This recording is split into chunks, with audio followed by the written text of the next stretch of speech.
A graça e paz, bem-vindos a mais um devocional, mais um momento que a gente para ler a palavra do Senhor e refletir naquilo que Ele tem para as nossas vidas. Vamos começar com uma oração? Senhor, obrigado por mais essa oportunidade de ler a Tua palavra, que o Teu Espírito nos guie nesse momento para que nós possamos aprender de Ti. Fica conosco, isso que eu te peço e agradeço em nome de Jesus. Amém. E vamos para o texto de hoje, que se encontra lá em 1 Crônicas, capítulo 22. Lembrando que ontem nós lemos sobre Davi ter sido incitado a fazer o censo, o Senhor se desagradou dele e trouxe uma praga. E em determinado momento da praga, o anjo do Senhor ficou na ira de Araúna. E o Senhor teve misericórdia, não deixou que a praga fosse tão grande quanto deveria ser. E Davi adorou o Senhor naquele lugar. E nós continuamos a partir disso.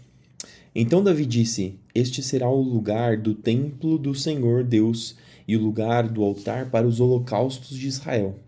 Davi deu ordens para reunir os estrangeiros que viviam em Israel e os encarregou de preparar as pedras cortadas para a construção do templo de Deus.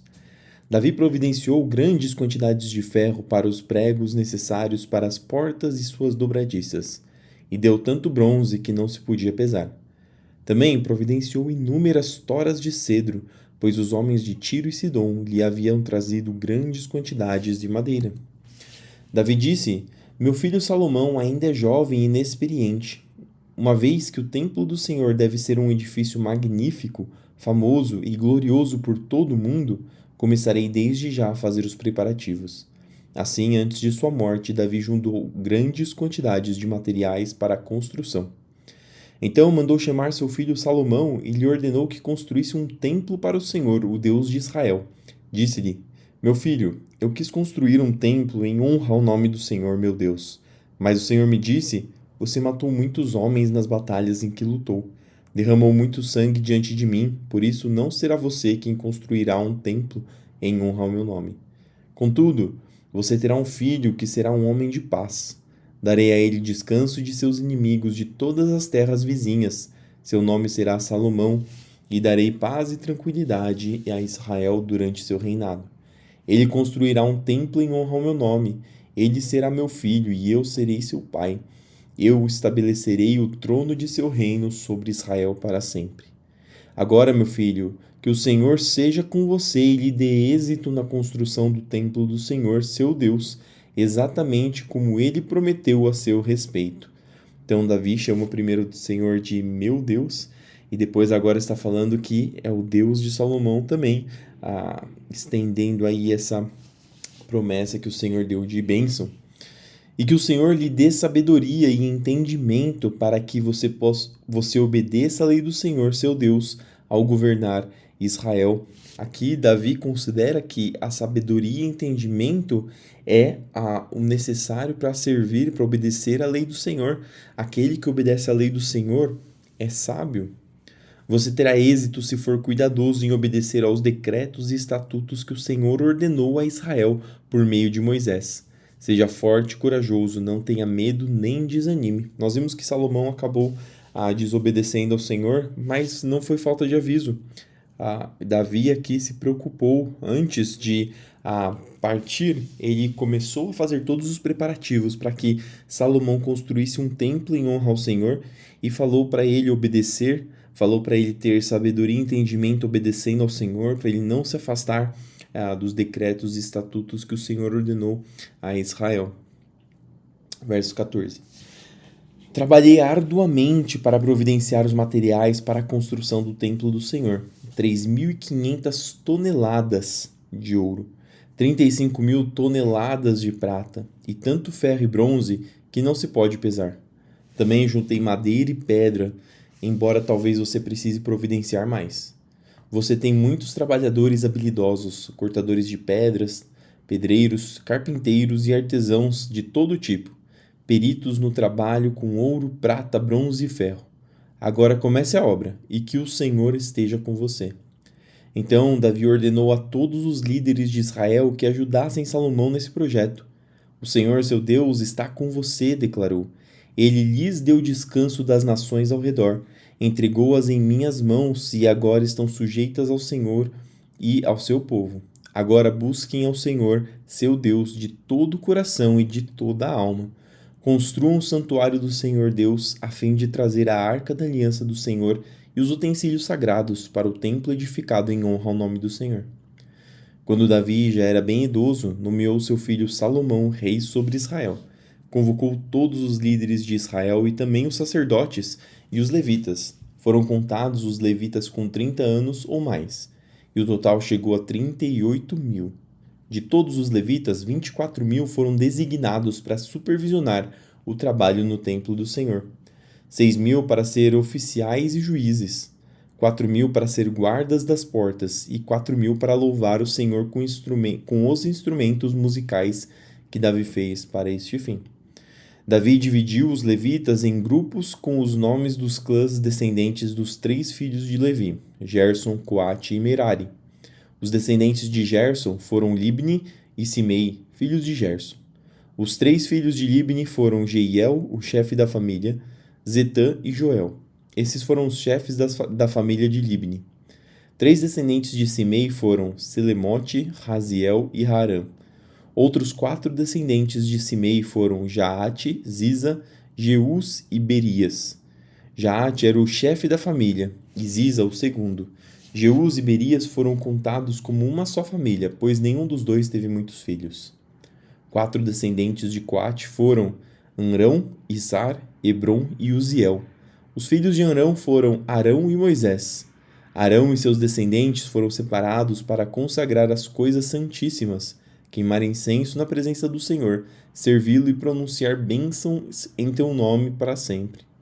Quanto a Moisés, homem de Deus, seus filhos foram contados com a tribo de Levi. Os filhos de Moisés foram Gerson e Eliezer. Um dos descendentes de Gerson foi Sebuel, chefe da família. Eliezer teve apenas um filho. Reabias, o chefe da família, Reabias teve muitos descendentes. Um dos descendentes de Issar foi Selomite, chefe da família. Os descendentes de Hebron foram Gerias, o chefe da família, Amarias, o segundo, Jaaziel, o terceiro, e Jacameão, o quarto.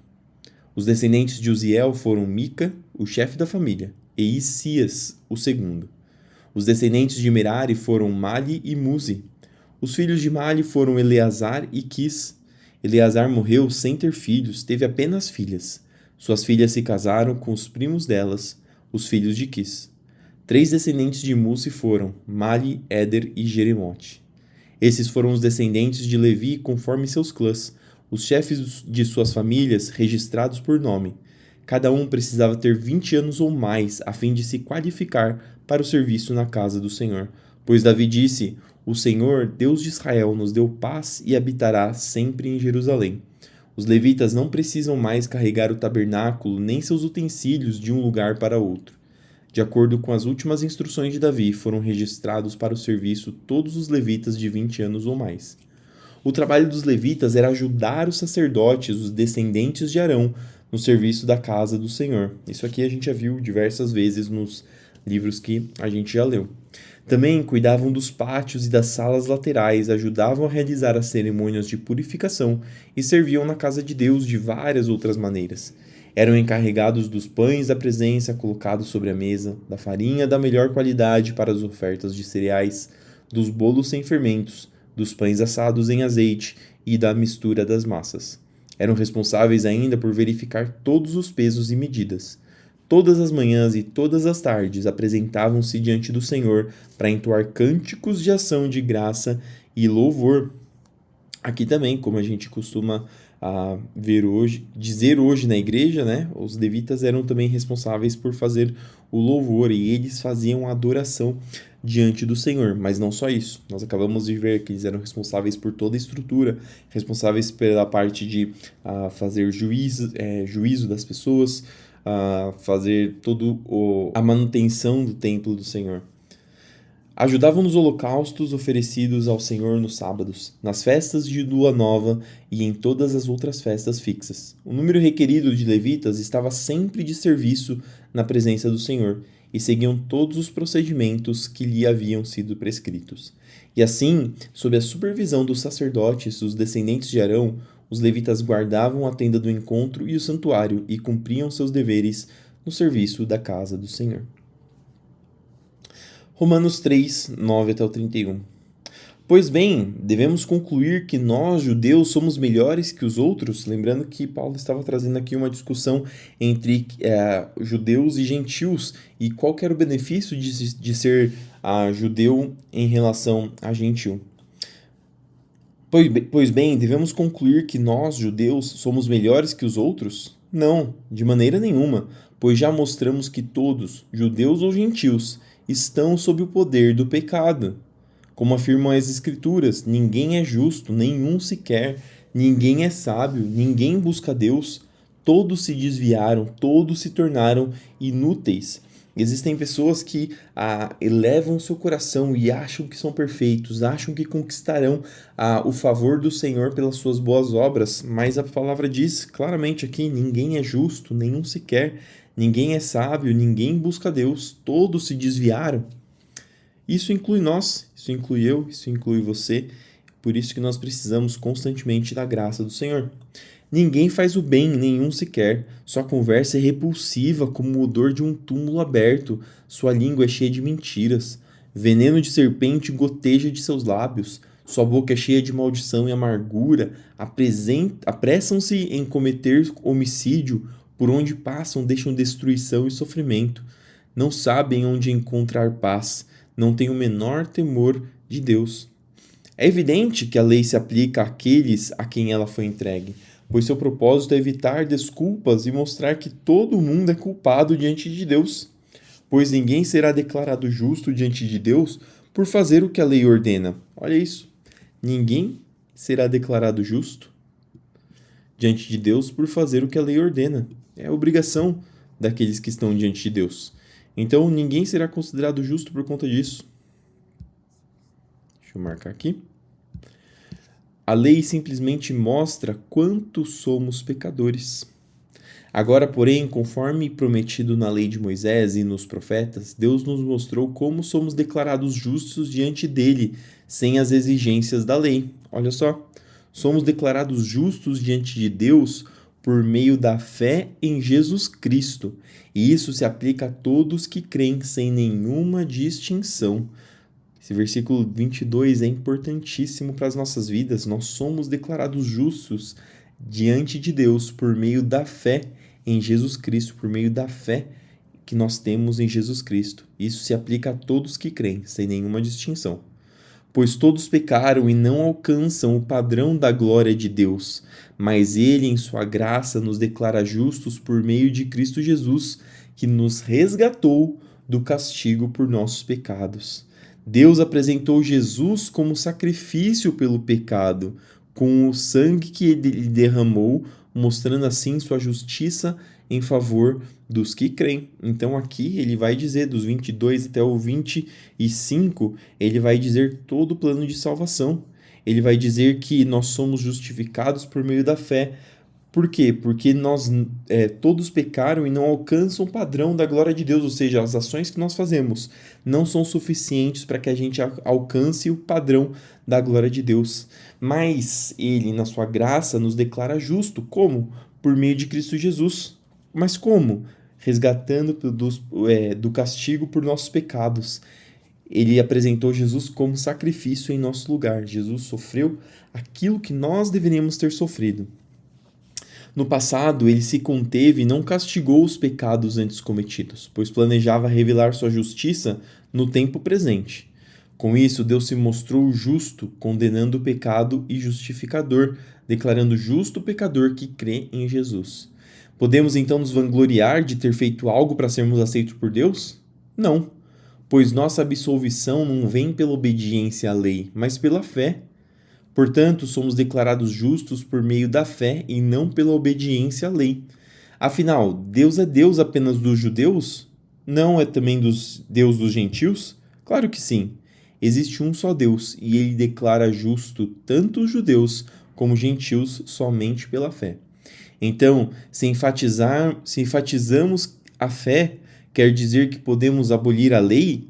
Claro que não. Na realidade, é só quando temos fé que cumprimos verdadeiramente a lei. E aqui nós falamos todos que nós somos considerados justos por meio da fé em Cristo Jesus e não por aquilo que a gente faz. Isso significa que todas as leis, seguir as leis, são inúteis?